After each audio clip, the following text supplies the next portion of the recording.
Get it on. Yes. Now the recording should be on. Good morning, everyone. More morning for some of you, less morning for some of us, but very nice to see you all here. Welcome to the virtual Nordic cluster matchmaking event. My name is Lauri Laaksonen. I am in Finland. I work as NordicHub manager and marketing and communication specialist at Viexpo. And we are not organizing these events alone. So from Sweden, I have with me Ola. Ola, could you please present yourself also? Yes, certainly, Lauri. Good morning, everyone, and wonderful to be with you here and co-host this together with you at NordicHub. My name is Ola Svedin. I'm the chairman of the board for Clusters of Sweden. My day job is being the CEO of Mobile Heights, the tech cluster in south of Sweden. So let's kick this off, Lauri. Yes, that we shall do. Just to briefly tell you about what we are all doing here today. The aim is, of course, to continue strengthening Nordic collaboration and especially now in the cluster field. And why do we then consider this is important? Well, I think most of you, we share the view that Nordic collaboration is more important perhaps than ever at the moment. And from our point of view, I represent the company Viexpo, which helps Finnish companies, especially SMEs, with questions related to export and internationalization. And the Nordic markets have been of tradition important for Finnish companies. However, we see that there is room for more, also that the Nordic collaboration would provide new, for instance, business possibilities for our companies and other actors. So to increase this collaboration in the Nordics, Viexpo started a few years ago to coordinate what we call NordicHub. Briefly put, it is nowadays focus has been put on clusters especially. So it is you could say a Finnish, it's a platform for Finnish cluster activity, but at the same time a Nordic network for Finnish cluster actors. And the aim has always been to increase Nordic collaboration and involve Finnish actors more in that. And as said, although it is a platform, although what we do is work for Finnish companies and for Finnish clusters, we generally want to be involved in building, you could say, a platform or network for even greater Nordic collaboration together with all of you. So that is why we are organizing this with Cluster Sweden. That is why we wanted to incorporate the Nordic countries, and it's great to see that we have representatives from everywhere here. So that is, I want to thank already now also say a big thank you to every one of you who have been so cooperative here and wanted to organize this event. So yes, together we are stronger, and I think together we can take on the international competition even better. So that's from our side. But Ola, do you want to share your views? Why is this important for you? Absolutely, absolutely. I mean, Clusters of Sweden was formed about 2 years ago by Swedish clusters because we saw the need to work together in Sweden to advance the cluster agenda and to learn from each other. Because we realized that there was no such entity in Sweden. There was no entity really organizing the Swedish clusters as such. And when NordicHub, when you guys reached out to us, when Kristín reached out to us, the CEO of NordicHub, we were so happy to see this initiative from the Finnish side because one main objective with Clusters of Sweden is to increase international cooperation for the Swedish clusters. And of course, the Nordic countries, we have very similar conditions and share many views when it comes to smart specialization and cluster policy. And if we can speak with a common voice, we can make a real difference within the EU and elsewhere. So I see this matchmaking that we do here today as a starting point for strong collaboration between our national cluster associations and our clusters in our respective countries. Great. Thanks, Ola. Do you want to add something more or should we continue? We can continue. Let's kick it off. Yes. Okay. So as you all know, we start off today with the webinar session, after which we continue with the matchmaking. The webinar starts with Patricia Valdenebro from TCI Network, who will talk to us about how to lead strategic transformation and accelerate cluster success. After that, I will give you a brief overview of different relevant funding instruments for cross-border cluster collaboration before we end with short presentations from each Nordic country about their respective cluster field. And of course, at the end, we have reserved time for questions and answers and discussion, which we hope we see a lot of. Before giving the word to Patricia, I want to mention a few practicalities. During the webinar, wish that we keep microphones and also cameras off in order to, I mean, we have quite many participants, so that we save some line, some network lines here, so that we are able to continue with a good speed.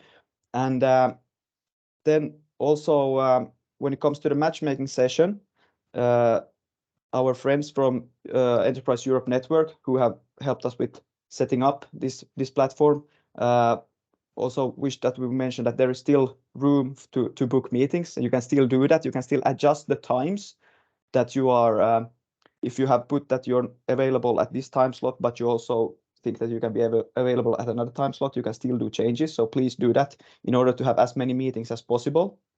And I want to thank also EN for really good cooperation. So Satu and Mari, especially at Finnish representatives at EN, thank you very much for good cooperation.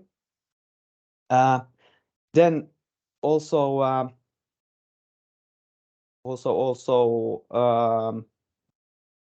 yes, at the end of the webinar, we will share a feedback link. It would be really nice if you could everyone answer to that feedback questionnaire, because it's really important for us. And after each meeting you have at the BeatMatch platform, they will ask you to rate the meeting. Please do that, because it's really important that you also do that. So thank you in advance. Yes, I think we're set with the practicalities. Please, Patricia, you may start. The stage is yours. Thank you very much, Lauri, and thank you very much to NordicHub and to Clusters of Sweden for the invitation. It's a real pleasure to be with you and to share with you some of the things that are happening in TCI and how we see, well, we could accelerate cluster success and contribute to changing the strategy of our clusters. Let me share my presentation with you. Hope you can see it now.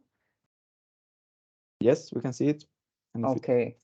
Yes, great. So this is a photo of our last personal face-to-face meeting in Durban last year for our global conference. For us, the global conference is the place where we meet when we learn and get inspired and exchange views. And all over the year, we do it in very different formats as well. Now with all the online possibilities, this is something that we try to take advantage of and keep connected all the time. TCI is a global network, for those of you who don't know it, of people and organizations working in clusters and innovation ecosystems around the world. And together with these more than 500 active members, we create global connections. We try to inspire clusters and to advance in policy learning. This is a picture of our members at the moment, and here a zoom on the members in the Nordic countries. And I see many of you connected belong to some of these organizations: NordicHub, Business Region Göteborg, the Swedish Agency for Economic and Regional Growth, Vinnova, Innovation Norway, Cluster Excellence Denmark, Danish Agency for Higher Education and Science, Iceland's Renewable Energy Cluster, and Iceland Tourism Cluster. Very happy to count with all of these members to feed with the interesting inputs and ideas into our network and to advance together in the practice of clustering. And this is an organization led by Nordic women. Our president is Merete Nielsen from Cluster Excellence Denmark. The secretary is Ásta, Sigurjónsdóttir from the Iceland Tourism Cluster, and the treasurer is Emily Wise from Lund University, and also advisor and partner in many of the clusters in the Nordics, especially in Sweden. I think this also gives us a special Nordic touch in TCI, although we are a global organization. And certainly, it's a balanced group of people who contribute to the strategy of the network and to be always on top of, I would say, on the trends and the cutting edge knowledge on clustering. I wanted to bring to you today some of the results of one of the sessions that we had at our last global conference that we call the flagging challenges. And we asked the participants there that if we look into the future, 10 years from now, what do we need to do differently in our clusters to create impact? That was the question that we did to them. And this was a bit the flavor of the session. We asked them to write those challenges or what we need to do differently in a paper, do an airplane and throw it through the room. And we created a bit of chaos, and this is a result of the collective intelligence in the room of that data that I'm going to share with you. Let's go with challenge number 1. Rethink the strategic focus. This is always like, I think, the basis of clusters, and why clusters are so important, because they are able to embrace new paradigms and new things at a very fast speed, and they are able to change things quickly and efficiently for companies, for all kinds of companies, and to activate a very strategic agenda. Let me give you an example of how this cluster, Cleantech Latvia, for example, and this is the cluster manager, Evia, how she introduces herself as executive director and strategic leader of the cluster. So the strategy is even if in the title of Evia. And this is a reflection, on how the strategy has changed all over the years, from a very early beginning of the cluster to the more mature stage. The priorities change, the activities change. They look at the customer of the challenges of the customers. They adapt the cluster challenges and so on, so on. So this is very important to have in mind. We see also that there is a change of paradigm into more social missions for clusters, that clusters need to embrace. It's not only economic benefit as the only measure to have in mind, but also looking at how to create value for the territory, for the community, and so on.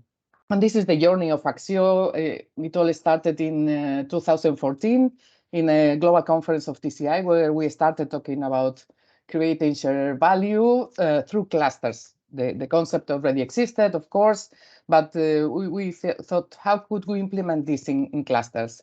And Axio embraced it and say, well, we want to work with this because we think clusters are the ideal ground for creating shared value. This is Alberto Pezzi from Axio, and they started training a bit the clusters, and helping them to embrace this strategy.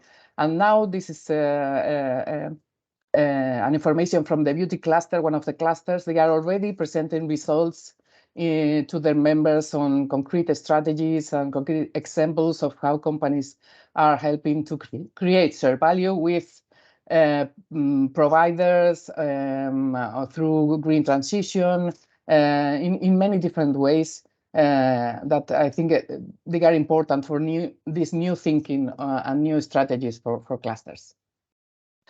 The second and third challenge is about collaboration. This is always something that what you were talking before, we need to improve, be more open and inclusive with new players, with younger people, with other kind of groups that usually are not in the cluster. So try to improve this collaboration, try to bring new players in, and also push for more global collaboration. It's all these big challenges that we have in front of us, the greener, more technology oriented and more socially clusters need more of global answers as well. So we need to push for more global collaboration.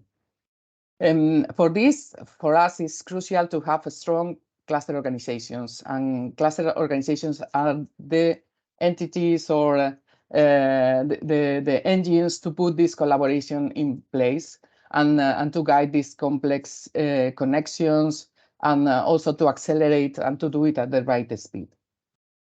From TCI, we can also help with the global connections. You know, this is one of our strong points.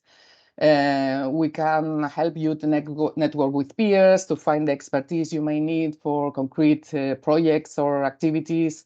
Also find for potential project partners, and the possibility to engage in regional chapters. At the moment, we have 5, one in Latin America, one in Oceania, and one in Asia that have been established for longer and have really good networking opportunities and synergies. And 2 more emerging ones in North America and in Africa that are also the gate to many new connections. The challenge number 4, I'm here, is to improve the workflow and the organization of clusters, and to build more capacities for all cluster actors, you know. And here we are thinking of cluster managers, of course, cluster teams as the extended ones, but also for the public actors, that for us is very important that they also have the right understanding of cluster work. This is a part of our publication, a policy roadmap that we published a couple of years ago, where we describe the key elements of a good cluster organization, and this is still very much needed to be revisited and to be strengthened. A strong professional cluster team, the good governance, the financial stability with new models for sustainable clusters, the mission, the strategy, the action plan, and the right service portfolio. Here I have a slide that I love from Merete with all the different things that Danish clusters are doing for the members, you know, what cluster organizations can offer to them. I'm not going to go into detail. Merete is here if you want to ask her more, but I will leave the information here if you want to revisit. And we are going to open a new cluster accelerator program in TCI. This is an intensive program for cluster managers who are leading the cluster strategy and who have, well, for clusters that have been there for at least some years and really are at a mature stage. And we want to work with them in a group-based peer learning and mentoring in 12 weeks, 6 online sessions to try to advance in all these different building blocks that you can see here and that we see are important for accelerating cluster impact. We are receiving an incredible interest. It's going to be difficult to make the selection for this first cohort, but if any of you is interested, please let me know and I can send you more information about this. What else? We also need to enhance cluster. I'm here on challenge 6, enhance clusters as strategic mechanisms of public policy, and also try to improve the impact and expand the cluster effect more and better. You know, I think this is like 2 key things where clusters in general need to improve or need to focus at to accelerate their success.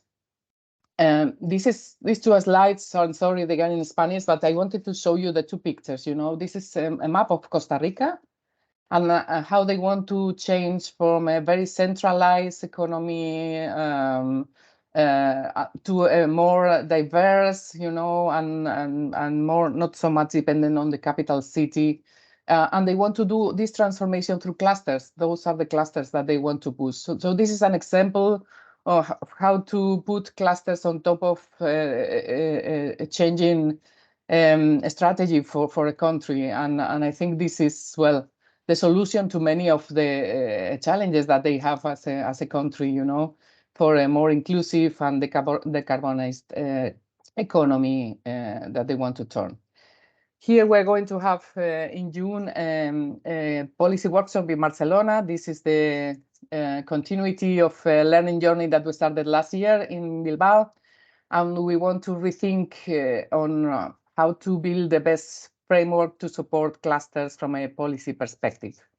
Also happy to give you more information if some of you is interested or want to join. And this is an agenda that we co-create and we do together. So we also ask for participants to present their cases, because the idea is to compare notes and to think together how to improve these policy frameworks. About the impact of clusters. This is a publication that you can also access to. It's the result of the work of the working group on evaluation that we had in TCI for the last 10 years, and it's called Evaluating Clusters for Learning. It offers a framework to start the evaluation, or to embrace a good evaluation process, and also some examples of how different regions are doing it. And I think it's also interesting to look at if you are involved in this part of evaluation and proving impact of clusters. And then I also like to bring this case of Flanders, the Flanders clusters that present this series of videos where the cluster managers present their video very shortly, and very visually, and they even improve Obama's slogan, this yes we can, to the yes together we can. So also with a push on more collaboration, and I think it's a very nice way to present the clusters and to bring all the potential of the strength of the clusters to the outside. And the last challenge is, let's challenge the cluster members as well. It seems that everything is put on the cluster organizations themselves, but we also need to use clusters to challenge cluster members, to ask them to improve their results in different ways, and to be more innovative, and to change their strategies as well. So this could be also a very interesting impact for this. Hope you like it. I want to also let you know about our next global conference, and Ásta is one of the persons who is leading the local organizing team, and will bring us all to Reykjavik in November 7th to 9th.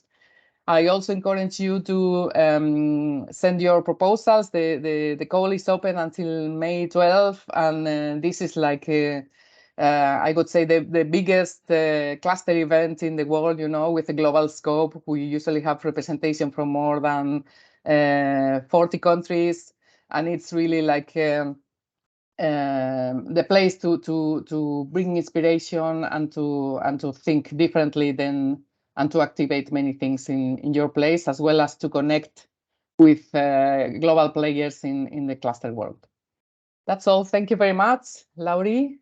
And if you have any questions, I'm here with you. Thank you very much, Patricia, for a very informative presentation. I really enjoyed it. And I think, is it okay that we share the material afterwards? Sure, of course. Fantastic. So then you get links to and go to look at those great examples. Really liked how you it was not only about the challenges, but also what are good sources for information and so on related to that. Very nice. I think we can take the questions and answer it in the end. We take all the questions and answer, I think, in the end, just to make sure that we have time for everything. So yes, and here I want to remind you, I forgot to say in the opening speech, please use the chat for questions also. Write them there when you come to think about them, and also network, share your LinkedIn profiles or something, and have a great discussion also in the chat. That's why it's there. Yes, but I think thank you, Patricia. I think I will continue now with the next presentation. As I'm setting it up, I want to tell you that when we planned this event, we were thinking that what we want to bring to you is some information on funding and funding instruments that are relevant especially for cross-border collaboration, cluster collaboration. we wanted to give you a broad overview. However, it seems that there are not that many who know of broadly about different instruments, which is understandable because they are, of course, quite tricky. Instead, there are quite a few who know about some specific tool. And those, we got great help. A big shout out, especially to Giedrius, who I saw here online with helping us trying to find, but also everyone else who I have been in contact with. Thank you for helping us a lot with trying to find speakers here. Unfortunately, those that we then found weren't able to attend. So now we have done like this, that I have gathered with the help of especially Giedrius and his network, the ideas and information we got from there, and other sources, like a very good input paper that I will talk to you about in the next slide, which is, I think, is a really relevant source of information for all you cluster actors. But yeah, as I said in the beginning, my name is Lauri Laaksonen. I work at Viexpo here in Finland as NordicHub manager, marketing and communication specialist, and let's go through this presentation. Yeah, this is the input paper I mentioned to you about. In March, a C2 Lab event was organized in Lund in Sweden, and there was made this input paper or report where there is for instance, some short summaries of these funding instruments that you see here, public funding instruments. There is a focus on innovation in this report, so of course they are thought from that perspective. But this is a very good report that I have also utilized a lot here. So this is something, and I will share all these materials with you. So the idea how this presentation is built, that you get inspiration. We go very briefly through, as I'm not an expert in each of these funding instruments, but the idea is that you get relevant links where you find more information, who to be in contact with, and so on. But yeah, check this paper out after this event. I think it's something that you get use of. Okay, starting with the first one, we have the Horizon Europe, which I think most of you know. Huge funding program, 95.5 billion euros, I think it is, focus on research and innovation, and to, for instance, in the thematics like tackling climate change, achieving sustainable development goals, and so on. Broad scope of countries that can attend this. And there are different types of collaborative projects that can be made within the Horizon Europe. These are the main types, as I understand. We have the research and innovation action, where focus is on establishing new knowledge or exploring a new or improved technology, product, process, service, or solution. Then we have the innovation action projects, where focus is on producing plans or designs for new or improved products, processes, services, and so on. And it includes vast amount of different activities, as you can see. And then there are the coordination and support actions, where focus is on improving cooperation among EU and associated countries to strengthen the European research area. In addition to these, you could mention the program co-fund action, which provides multi-annual co-funding for European partnerships that brings together public and private partners.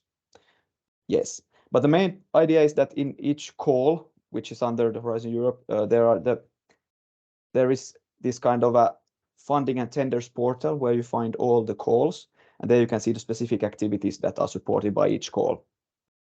And as you can see, these kind of general themes underneath each of these themes are then more specific themes also.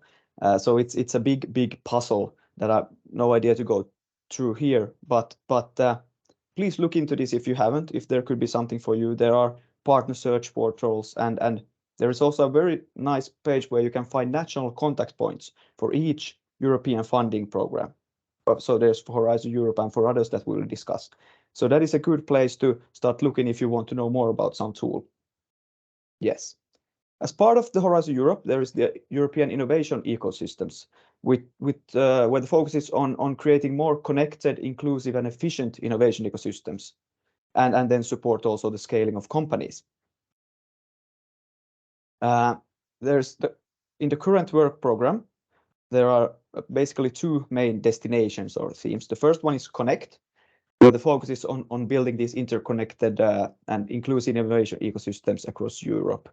And here you draw on the existing strengths of the national, regional, local ecosystems, and also then pulling in new, less well-represented actors and territories. So both parts there. And in that input paper, those who have made it have done a good job in drawing some relevant or say, let's say, timely calls that where clusters are mentioned as eligible beneficiaries. What I want to also point out here is that often when we discuss about what funding can clusters apply for, are clusters eligible beneficiaries? Well, sometimes they may not be, but there can be that type of instruments that are relevant for cluster members, and that's why it's good. I think that cluster representatives know about different tools and can also then help cluster members in knowing that, hey, this could be a relevant tool if you want to cooperate with someone in Norway, or here's a good tool for that, and so on.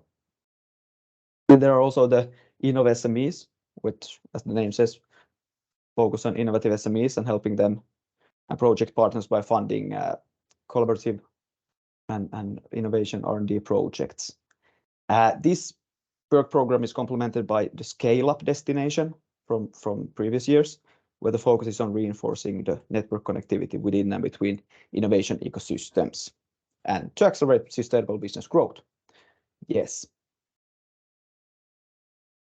Okay, then we have the Interregional Innovation Investments Instrument, which supports interregional innovation projects in the commercialization and scale-up phases. So yeah, another phase of the cycle here. Themes are, as with many of these, the twin transitions, and here also then smart manufacturing. Basically, there are two support strands, at least at the moment. Strand one is the financial and advisory support for investments in interregional innovation projects.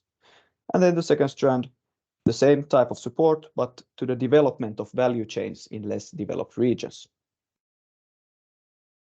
And also here, there is a funding in the Fundings and Tenders portal. You can find information about upcoming calls and partner search, and new calls are expected soon, if I have understood correctly. Yes. Then we have something that is called the Single Market Program, which aims at supporting the EU single market to reach its full potential and to boost growth, competitiveness, and employment. As you see, beside EU countries, we also have Iceland, Norway, Liechtenstein, and also possibly other countries involved here. Few thematic priorities, and according to those who have gone through these calls in the input paper, especially under effective single market theme, there could be interesting calls for clusters. So that is something worth checking out, especially. Then, as part of the SMP, we have the Euro clusters, which are cross-sectoral, interdisciplinary, and trans-European strategic initiatives of industry clusters and other economic actors. Perhaps some of you are involved in some Euro clusters activity who are participating here today. If you are so pleased, in the end of the session, you can share your experiences also. The focus is on strengthening the resilience of cluster networks within the EU on industrial ecosystems. Yeah, also to enable cluster organization to speed up twin transition, so the green and digital transition process, and to improve up and reskilling of skilled workers, as well as to increase internationalization. Thematic priorities here are linked to the 14 EU industrial ecosystems, and last year, I think it was in autumn last year, 30 Euro clusters started their activities, and new calls are expected to be launched in 2024. So that is something worth following up. What are the current ones doing, and what is coming in the future? Yes, then I also wanted to bring up Erasmus+. This is not discussed in the input paper, mainly because it's not focused on innovation that much here. Instead, focus is on supporting education, training, youth, and sports in Europe. I know some clusters here in the Baltic Sea region have utilized Erasmus+. Maybe we will hear some examples about later. I also attended a conference here in Vaasa, part of that project last year. Well, the possibility is that this offers for organizations, not individuals, but organizations, is, for instance, well, the strategic improvement of professional skills in the staff, organizational capacity building and then creating these kind of transnational cooperative partnerships and exchanging, for instance, best practices. Once again, worth looking at the funding and tenders portal for calls and partner search, and here also national contact points to be found. Yes, then we have the Interreg programs. I think many of you here in our region is also familiar with Interreg. Generally, one of the key instruments for strengthening cooperation between regions and countries in the EU. Here also similar challenges as in other programs. If we look at some specific, there are of course many Interreg programs, but some specific that are perhaps more relevant in our cases is the first of all the Interreg Europe, where in the calls at least Smarter Europe and Greener Europe have been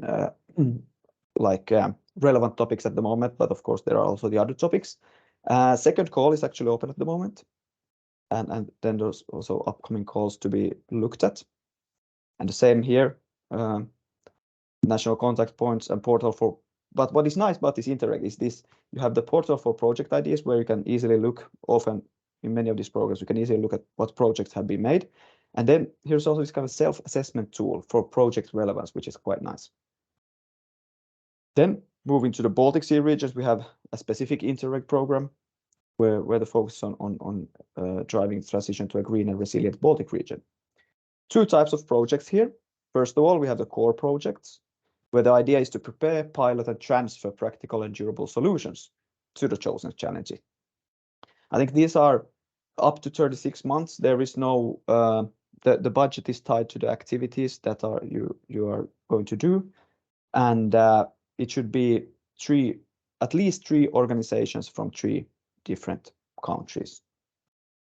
Then there are also small projects where the aim is to facilitate easy access to the program. These are up to 24 months. I think it was 500,000 maybe the top end of the budget that it can be. And the same here, 3 organizations from 3 countries at least.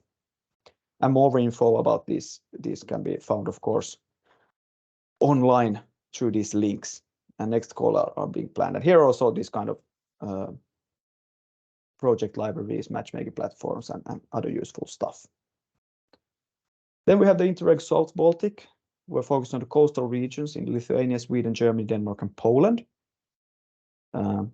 Others can be incorporated, but that's something that has to be looked at specifically then.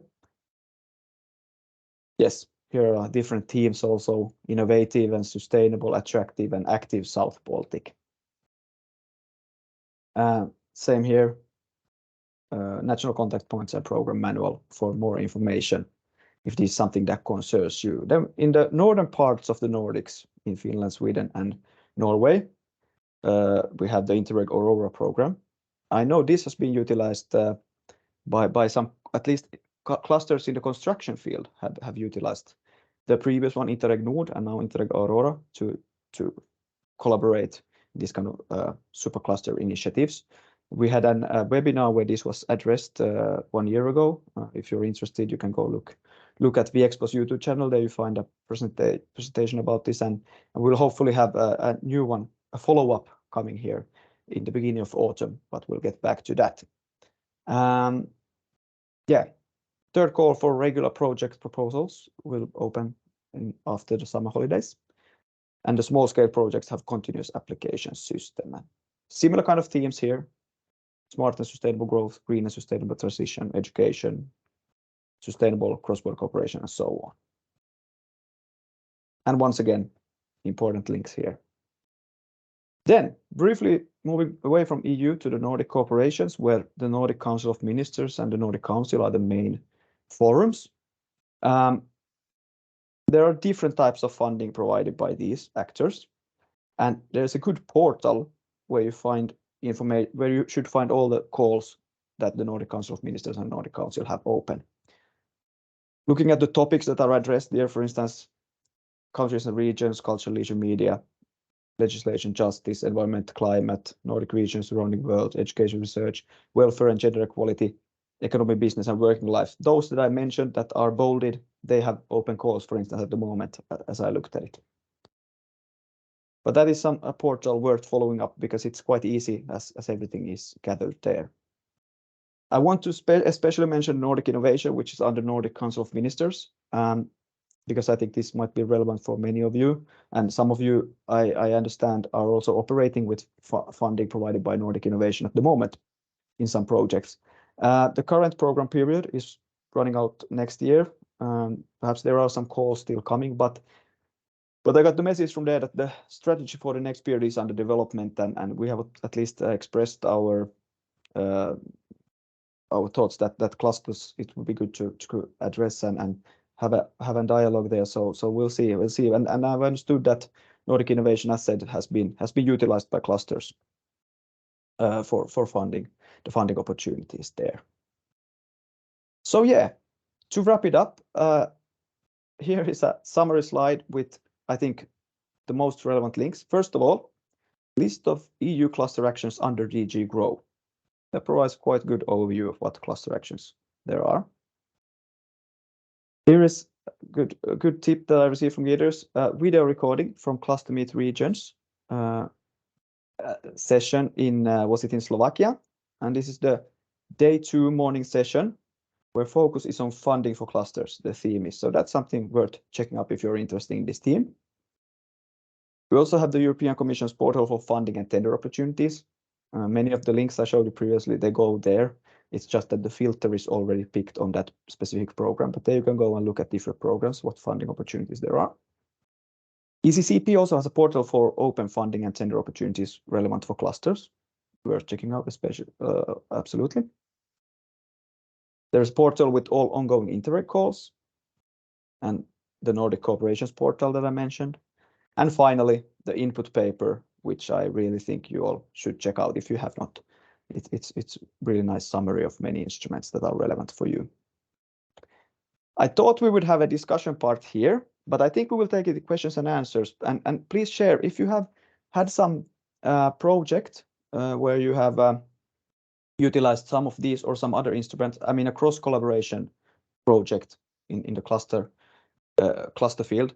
Please share, for instance, if you have a link to some website or report in the chat, and also bring up at the end when we have questions and answer what your experiences are, or if you have some ongoing search for partners, for instance, feel free to share that information with us. We can also gather a list and send it out if you want to. So yeah, but that was this kind of a brief overview from someone who is not an expert on this, but tries to learn more. And this is I think this is kind of a learning journey that we are on together also here. So if you have something you're wondering about, don't hesitate to contact us, and we'll see what we can do. But yeah, I think we will continue right away with the Nordic presentations, looking at the time. And I will also share that. And now if I can please ask, Ulla has already your camera on, Merete, Ásta, Anders, please, you can put your cameras also on, and we will start with presentations of each Nordic country's cluster field. Can you see the presentation?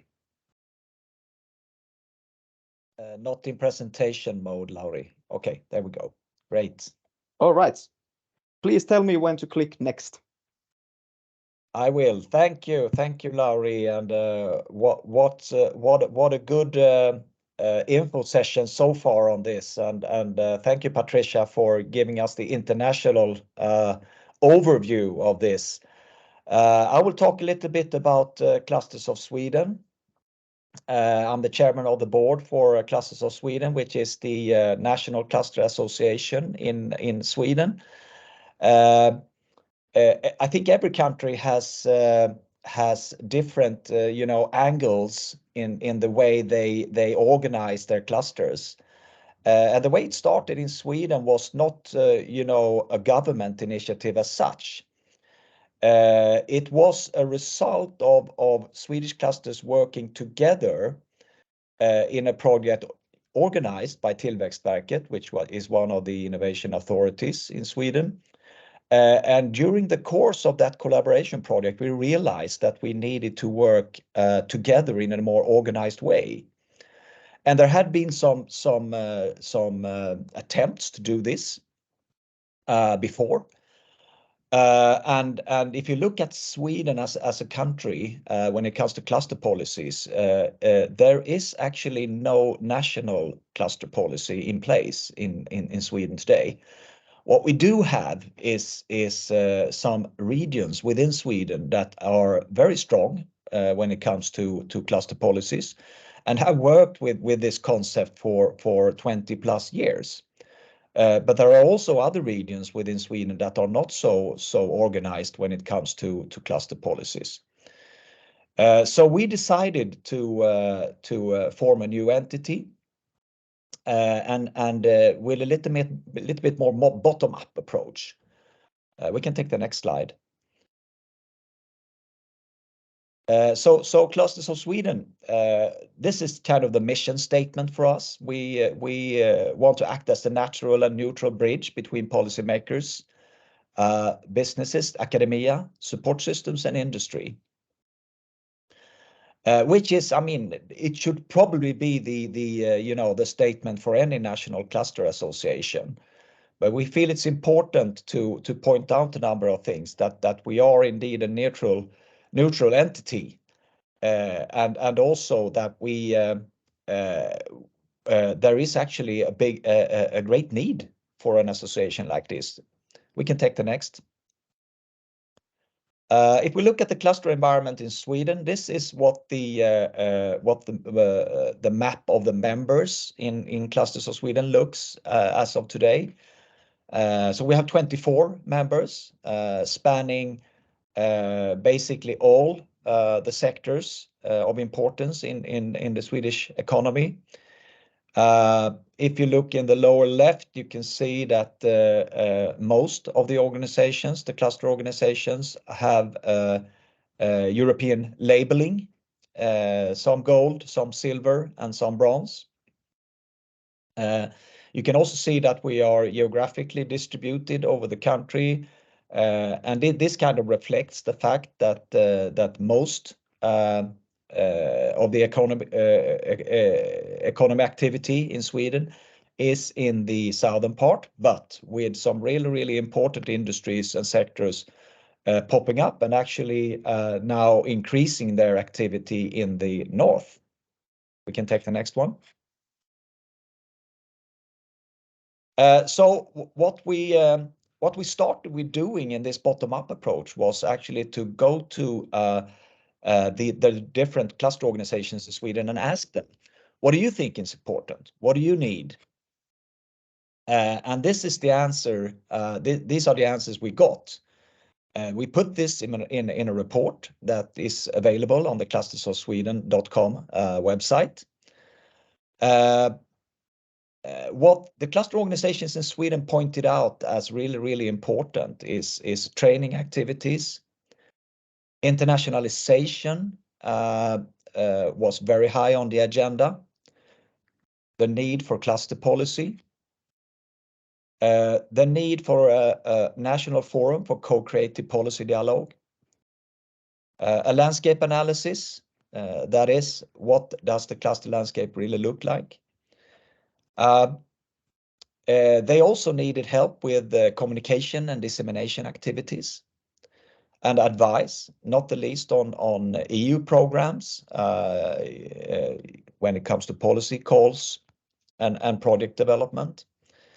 They also pointed out the need for cluster certification to point out tools to help with the process itself. And cluster-to-cluster interaction, matchmaking, very important. And this is all summarized in the report that we call Klustersamverkan i Sverige, which is cluster collaboration in Sweden. So we can take the next. Of course, cross-cluster cooperation in Europe does not only happen country to country or member state to member state in the EU. It's also done per sector or per branch. And these are some of the examples that we have within the member the members in clusters of Sweden. So, for instance, the cluster which I'm leading, Mobile Heights, we are part of Silicon Europe, which is composed of 10 different microelectronics slash ICT cluster organizations all over Europe. That is one example. There is also one on for instance, on furniture and woodworking. Several of you on the call recognize yourselves in these international organizations. There is one on rail, for instance. There is one on clean tech, etc. All of these are very important to foster cooperation within the different sectors. And we are happy to promote that from Clusters of Sweden part. I want to point out the European Cluster Collaboration Platform as well as an important platform for sharing. The C2 Lab, which Lauri mentioned, that we were happy to organize in Lund earlier this year, is an ECCP initiative. It was great actually to see the outcome of such a workshop and all the good information that we were able to disseminate to the participants in that workshop. I know that there are more C2 Lab workshops coming up, so you might want to look out for those. We can take the next one.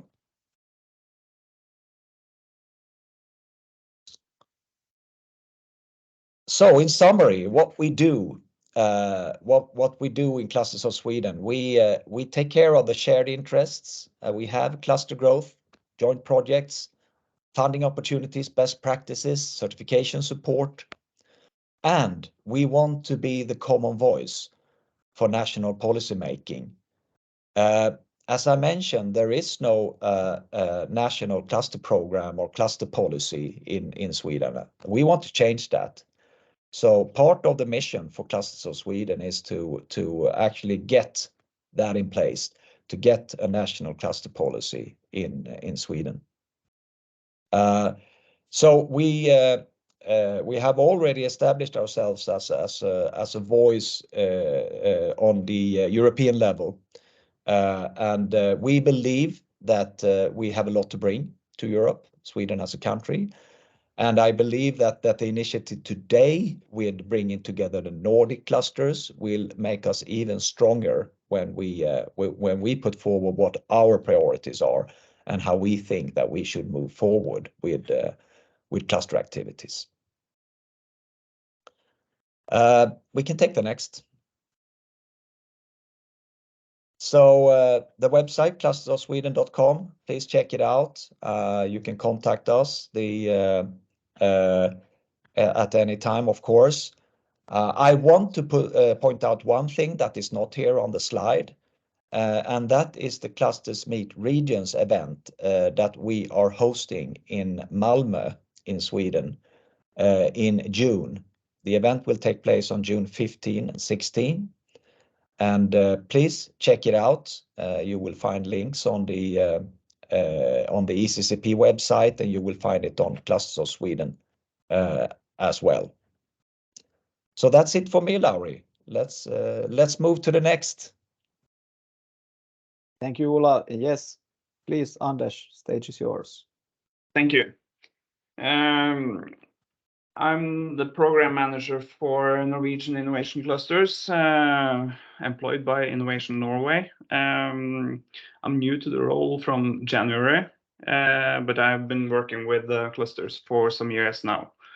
I will give a short introduction to the Norwegian Innovation Cluster program, but I will also say some words about Innovation Norway because we see good synergies with the clusters.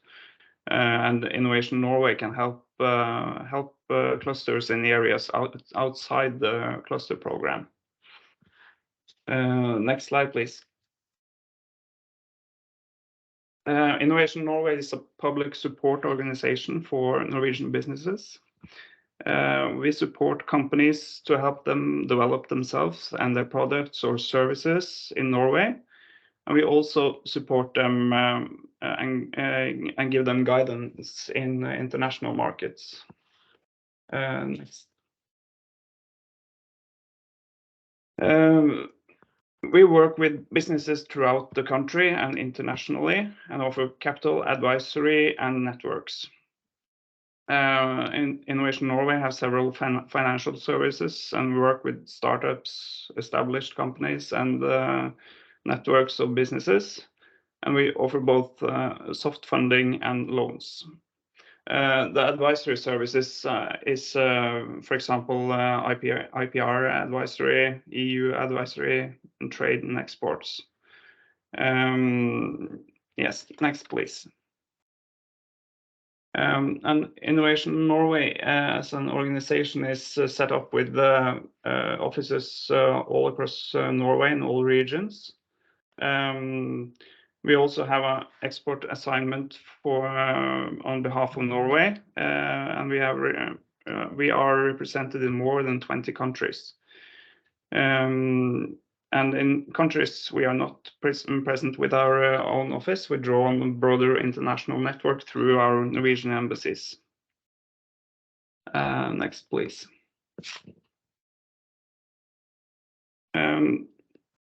The Norwegian Innovation Cluster Program is owned by the Norwegian Research Council, SIVA, and Innovation Norway. And Innovation Norway is the operator of the program. The program is funded by the Ministry of Trade and Fisheries and the Ministry of Local Government and Modernization. Next, please. We aim to contribute to value creation in the business sector in Norway by triggering, strengthening, and implementing collaborative development projects, which would have not taken place to the same extent or at the same speed without public support. Yeah, next, please. The program has been running for approximately 20 years now. And for many years, it was built around the triple helix mindset, and now it's more adapted to an innovation ecosystem that also contains entrepreneurship and capital. And we see that innovation, development, and scaling today often requires a more entrepreneurial mindset and increased access to risk capital. We see development in many new areas, which also set some requirements to cross-sector collaboration. Many of our clusters are set up in sectors, so we need to look at how can we get more collaboration across the clusters. Next, please. In the program, we offer financing. We have also the last years developed tools for a learning and development platform, and have been actively contributing with workshops within cluster strategy development, internationalization, and some other areas. We also have cluster advisors in each region, and we organize national and regional arenas or meetings for cluster leaders. And we also have this brand for the program that many other clusters use actively. Next, please.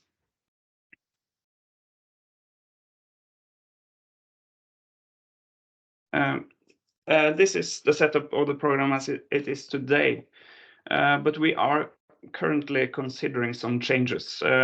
This is also because in 2021 we got a budget cut for the program, and because of the cut we haven't had any calls for financing for new clusters or to take the next level in 2022, and we will not have a call in 2023. But in 24 we aim to have a new call with an adjusted program. but the clusters we have in the program now is on the arena level, Arena Pro, and we still have some clusters on the Norwegian Center of Expertise and the Global Center of Expertise.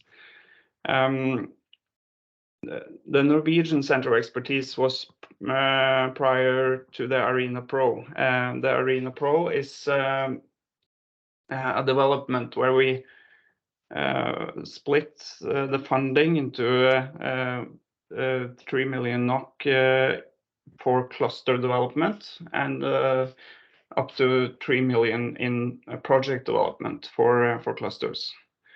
So that's been a change that was implemented in 2019. But now we are looking into more changes, but I think the principle of the Arena Pro with a split between cluster development and project funding will continue. Next, please. Over the years, we have done evaluations almost every year, and we see that this has effect. We see that businesses taking part in clusters have higher value creation, there's more collaboration, they're more active at seeking innovation funding, and there is more R&D activity in the companies taking part in clusters. So we see clear effects from the work. Next, please. At the bottom there, you can see a link to a web page where you can find the clusters. At this time, this is the clusters that we are financing, but we are looking into extending this overview to include clusters that has been in the cluster program earlier, because we see that many of the clusters that exit the program still has a high activity and have a significant role in the cluster ecosystem. So we are looking into that to extend the overview on this web page. And I know that many of the clusters already have significant collaboration with clusters in the other Nordic countries and in Europe, and many of the clusters also have their own EU advisors, which is also very focused on collaboration and are seeking new partnerships. So feel free to contact me if, and my colleague Hege Biermann is also present here today. We are both new to the program, and the management of the program has been moved from Oslo to Trondheim. And we are restarting from Trondheim this spring. Thank you. Thank you, Anders. Thank you very much. Please, Merete. Yeah, thank you. Stage is yours. Thank you so much. Not easy for you, Lauri, with this speed talking around the Nordic countries, but great to be in the call again. Always great to reach out and connect and get updated on many things. Great to hear from Innovation Norway, what is happening now. It's been a while since I met with your colleagues. So just briefly on the Danish cluster landscapes, I try to give you a brief overview, 5 minutes on the clusters, the current policy, and also the community we build. I fully agree, Ola, this idea that clusters need to collaborate and connect is also been essential in Denmark. So my day job is being the director of Cluster Excellence Denmark, but Patricia also mentioned that I'm president for TCI Network. So any kind of cross-border collaboration is really close to my heart and something I worked on for more or less 15 years. So really interested. So the key point of information is also reach out to either me on LinkedIn, some of you already did, or find information on Cluster Excellence Denmark, on all the clusters, and a range of publications we also did on different things the clusters are doing on digitalization, green transition, the impact analysis we also done in Denmark, or the role of internationalization, where we also spent quite a while understanding the role of cluster organizations and how they support their members. So the next slide is an overview on the 13 national clusters in Denmark. And we had quite a process, also reflecting a bit on Norway. So we came from 40 clusters to 10, like the stronghold clusters that were defined with a very intense consolidation process, simplification of the clusters in Denmark. So in some sectors, we went from 4 clusters to 1. So quite intense, like 3 years ago. So these are the 13 ones we have. So that includes like now 9 stronghold clusters and then 4 emerging clusters. So we have in defense, actually one of the emerging ones, but actually quite old cluster organizations. So the energy cluster Denmark, extremely international, global. They host this the ICN network that's at the clean tech network, but the energy cluster is extremely international as well. And Vision Denmark is an emerging cluster as well, working in gaming and virtual communication, actually living more or less very close to where I live personally. So, but a very new and very exciting one, also hosting many cluster matchmaking and investment conferences. And then Clean hosting the International Clean Tech Network. So old cluster, very established cluster, extremely global cluster as well. Made that is also joining this session today.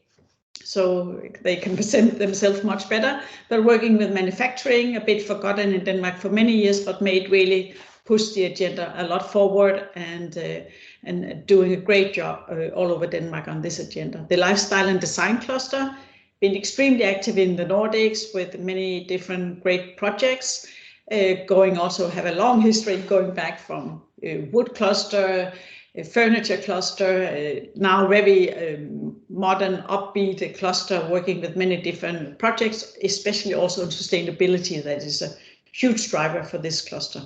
Then we have Digital Lead, that is digitalization, food and bio cluster.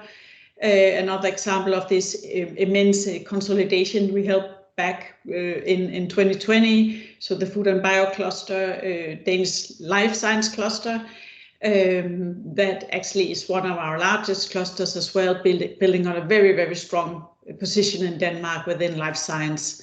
Danish South is emerging, but has actually strongholds also from the technical side at the universities. Copenhagen FinTech is not extremely global, not so focused on Denmark, but has great offices also around the world. And then We Build Denmark, a construction cluster with very strong also local offices around Denmark. And then in the end, but not final, not least, but not final, is Odense Robotics. That is very impressive, a new emerging cluster, but working with robotics for many years. So on the next slide, Patricia, help me a bit on the time here.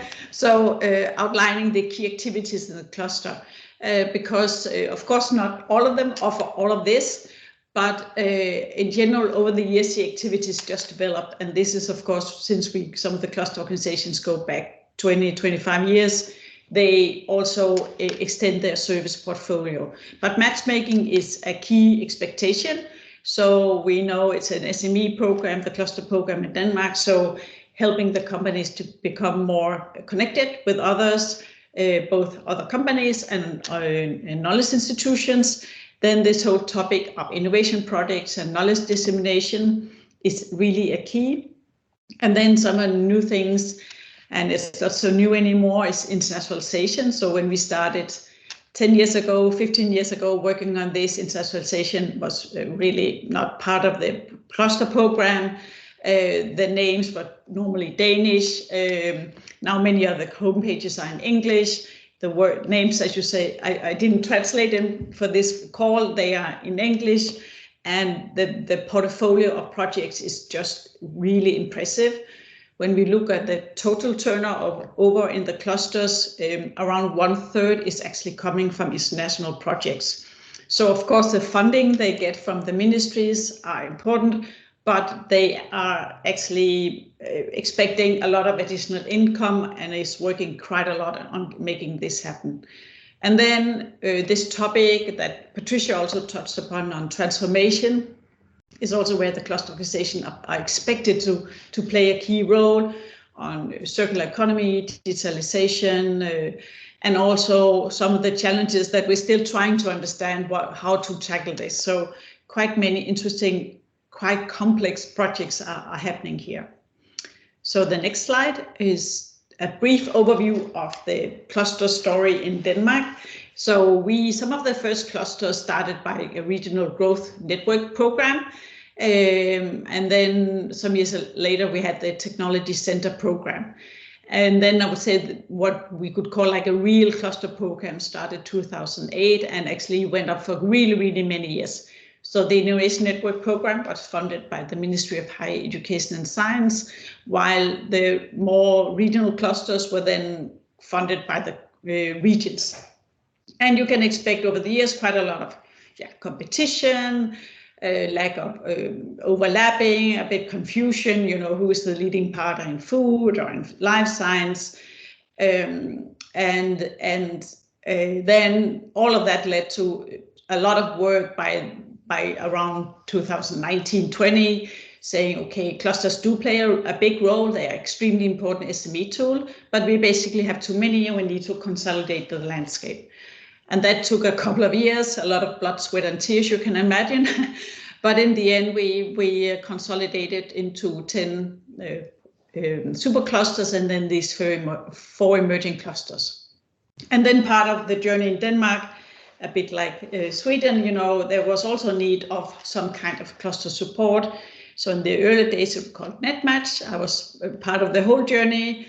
And then since 2014, it was Clustex in Denmark.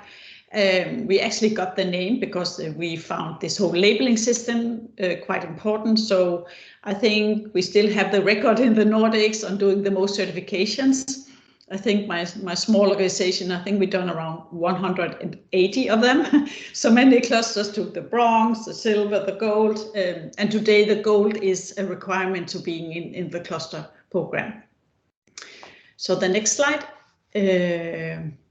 is what is new, and now you can see the new programs started in 21 and will expire next year. But the key is really strengthen productivity and competitiveness, especially for SMEs. A huge change was this one professional, one nationwide cluster organization that is also expected to be a leading force within its domain, but on a global scale. So more focus on internationalization, being a nationwide organization was also new. They should also be independent, so they cannot be hosted by any third party. We did a lot of analysis on that, on the impact, and saw the cluster organizations being organized by themselves, by being independent, had the way biggest impact. They should also be neutral platform for collaboration, so they are open and available to all kinds of businesses, and they should both entail, the more knowledge-driven innovation and all more business-driven innovation. Yeah, and then the final slide is on Clustex in Denmark. I was asked to do what is Clustex in Denmark doing. So we are not an association like Clusters of Sweden. We are actually a private project and co-funded by the 2 ministries running the cluster program in Denmark. So the Ministry of Business and Industry and the Ministry of Science and Innovation. But these are trying to give an overview of what we're doing. I think a lot is in the middle, this community building. We had, you can see new cluster organizations. So we really tried also to be neutral, open, and build on trust and collaboration. What we spent quite a while on during the past 3 years is this cluster management group, where we every first Wednesday of the month gather both CEOs and CFOs of the cluster organizations to discuss ongoing stuff. If there's a need, we put in place a task force. We have a lot of discussions right now on the state aid rules. And then a new thing that was initiated last year is this Director Dialogue Forum. So where we actually meet with the directors of the 2 agencies and in a hopefully rather informal way try to discuss some of the key challenges we have. But we also spent quite a while on communication and visibility, also getting this overview of the clusters, the boards, the ecosystems. We try to support on this method development and communication. And then, yeah, a lot of this also one-on-one cluster support, because the cluster manager job is basically super difficult. So having a shoulder to cry on or somebody to yell at and get hopefully some professional assistance on the challenges. Yeah, so that's what Clusters Excellence Denmark have been doing for many years. And we're actually also in the process of transition. So we just got the message last week that Cluster Excellence Denmark's contract will not be extended by October. So now we have like exciting 5 months ahead of us to discuss what will happen. So perhaps we go with the Clusters of Denmark, or you never know what happens. The two agencies are highly appreciative of what we've been doing, and there's definitely a need to do more. But definitely also a time to discuss, what is now the new need and how can we organize it in the best way. So, Lauri, I guess I also spent a bit more than 5 minutes, but that's all for me. But reach out on LinkedIn or Twitter or the homepage. Thank you. Thank you, Merete. Thank you very much. And Ásta, please. Thank you. And so nice to be here with you early in the morning, though it's not that early anymore. I also sit in the board of the directors in TCI, as Patricia mentioned earlier, and it is truly a Nordic overtake there in the in that top level of the board, but that is also so great to be in that company. And also just for the ones that have not looked into TCI or what they do, I highly recommend that you take a look, because this is one of the things that I started with in 2016 to be a member and to follow what they are doing. And this has been, what has been the most relevant to my work and what has helped me the most in my daily job to run the Iceland tourism cluster. But I'm also going to tell you a little bit about the policy in Iceland in the cluster field. And it's so interesting to listen into like what Ole was telling, because we are the opposite. We don't have a national association, but we have a national policy for clusters. What is missing, though, is the action plan. And that is something that is highly on the agenda, and we really need to make a push for that. But for that, we really need the association of clusters to be the force for that. And we, of course, have a great collaboration between the Icelandic clusters, but we need to have it maybe more formalized. And I think that we can help each other a lot in best practices. And we have learned a lot about how Norway is doing it, a lot about, of course, how Denmark is doing it. And yeah, the co-learning here, I think, is a really good thing. I'm going to go really fast through the slides because I have other obligations coming up also. So you can just hop over to the next, Lauri. This is just to show you how we have put out a cluster map, and something that others have been really inspired by. This is how we map the Icelandic tourism industry in Iceland and how we work as a cluster.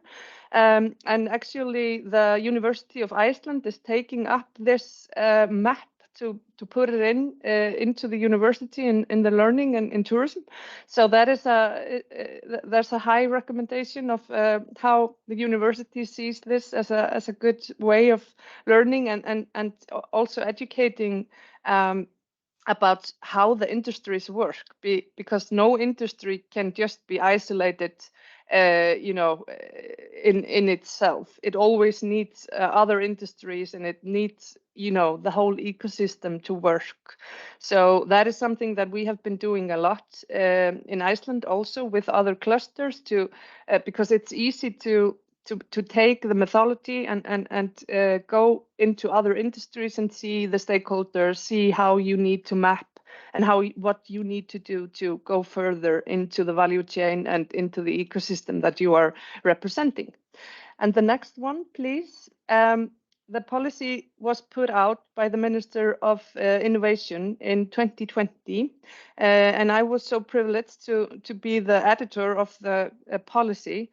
Now it's all of a sudden 3 years since that was, so and of course COVID was in the middle and everything, so we really need to push that actions and the programs and getting the funding into the clusters, because we really have the evidence that when the support is high on the agenda, we get so much further and so much faster also. So you can click really fast over the next ones, Lauri. And you can, of course, all have the slides afterwards. This is just to show the role of the government and the future vision for Iceland. So you can click ahead. And just to show you the clusters in Iceland, this is just the top of the list. Of course, there are more that are not identified maybe as clusters, but they work as clusters. They are maybe more identified as innovation networks like we know them, but we also have a really strong regional cluster initiative being stronger and stronger. So this is something that has support from government, but not like a formal support. I mean, it is a support, but it's not like you will get this this exactly amount of money. It's more like there's project-driven funding around it. So I think that we could make so much more, with more structure. So just in the end, and I'm timing myself. Just in the end, I wanted to make sure if you click, and you can click over those. This is Just in the end, I wanted to make sure that you know, like Patricia showed you, that we will be hosting along with the energy cluster, ocean cluster, and the fintech cluster, and of course the Icelandic tourism cluster.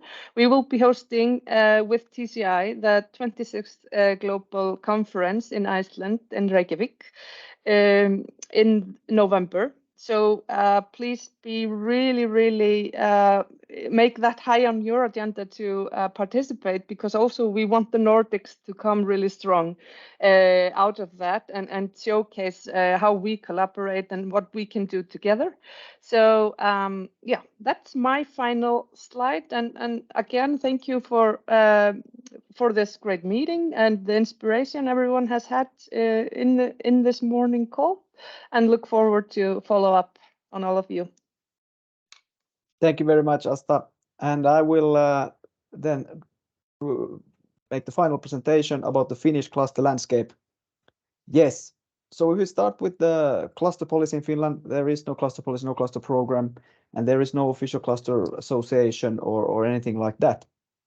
So NordicHub, which is coordinated by Viexpo, as I told you previously, has, you could say, taken on this role in addition being the Nordic network for Finnish clusters. So NordicHub emerged from the idea of bringing Finnish cluster, Finnish companies and actors, and then eventually clusters closer, collaborating more with Nordic counterparts.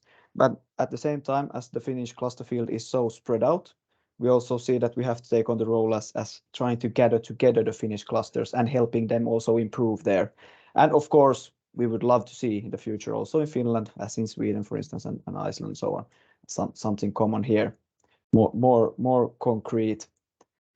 Yes, these are the two roles of NordicHub: platform for Finnish cluster activities and a Nordic network for Finnish clusters.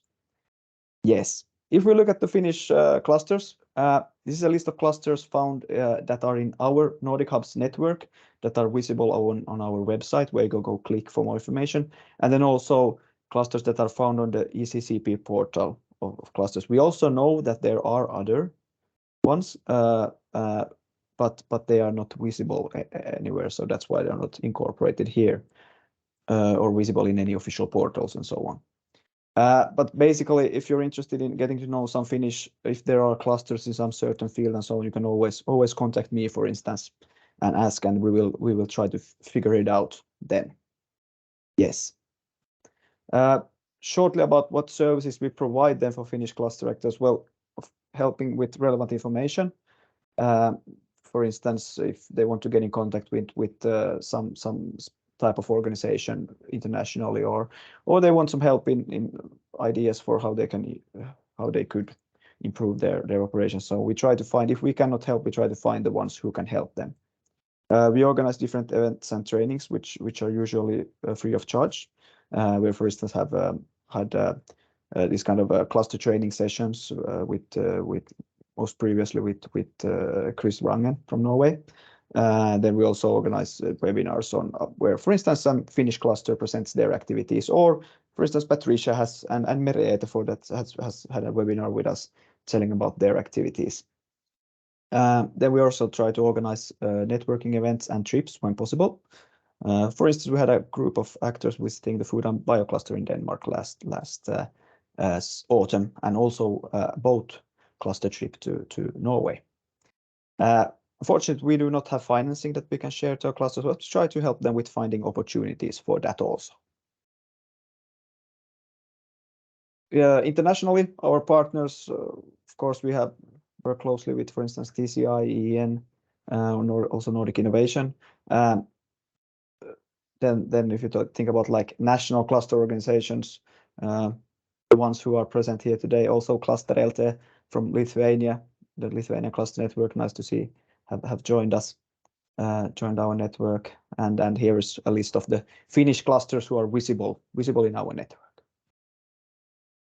Yes, and then finally, our team, me, together with our CEO, Kristín, work mostly with NordicHub, but also my other colleagues who their day job is, for most of them, the senior advisors, is to work with helping Finnish SMEs with export and internationalization. But as we all know, a lot of synergies between the activities of companies and clusters. So, for instance, we have Kåre Björkstrand and Mina Jakobsson working in a project together with a regional development company where they are looking at the possibilities to develop food and boat cluster activities in the Ostrobothnia region. Yes, that was briefly about us. Feel free to contact any of us if you want to know something more. And you also get the links to our websites. Great.